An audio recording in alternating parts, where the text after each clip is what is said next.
ఇలాగే పడుకుంటే ఎలా? త్వరగా లేచి అయ్యే పని చూడు. నా పేరు రఘువరన్.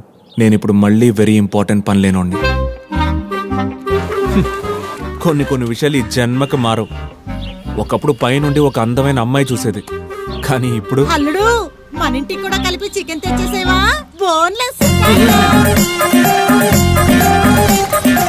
ఇప్పుడు ఎందుకు నా బండిని ఓవర్టేక్ చేస్తున్నారు? అంటే నా బండిని ఎగతాళి చేస్తున్నారా? వెళ్ళు. కారు కొన్న తర్వాత కూడా ఎందుకు ఈ దరిద్రాన్ని పట్టుకుని ఎగుతారు? టై కట్టుకోవడం కూడా చేత కాదు.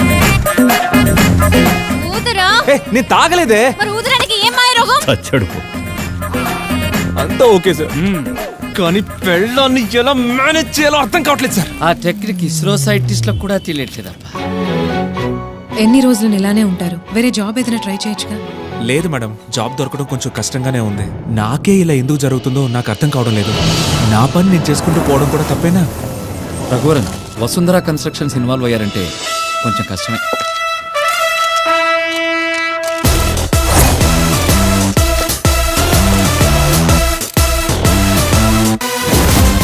నీ లెవెల్లో ఉన్నవాడు నాకు అడ్వైస్ చేయకూడదు రఘువరన్.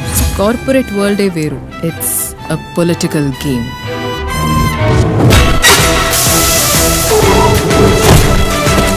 నీ సొంత కంపెనీలో నువ్వు బాస్ అనిపించుకోవడం కంటే నా కంపెనీలో నువ్వు ఎంప్లాయీగా ఉండడమే నీకు గొప్ప స్టేటస్. మేడం, నేను పులికి తోకలా ఉండడం కన్నా పిల్లికి తలగానే ఉంటాను.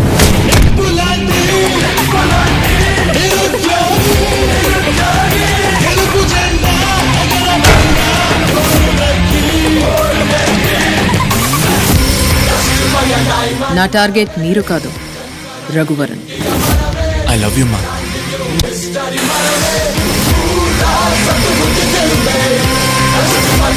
నిన్నటి వరకు నువ్వు కంపెనీలో ఇంజనీర్, కానీ ఈ రోజు నీకంటూ ఏ గుర్తింపు లేదు.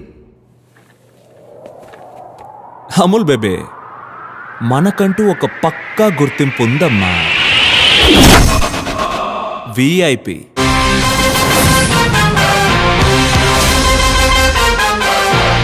Madam, Raghuvaran coming.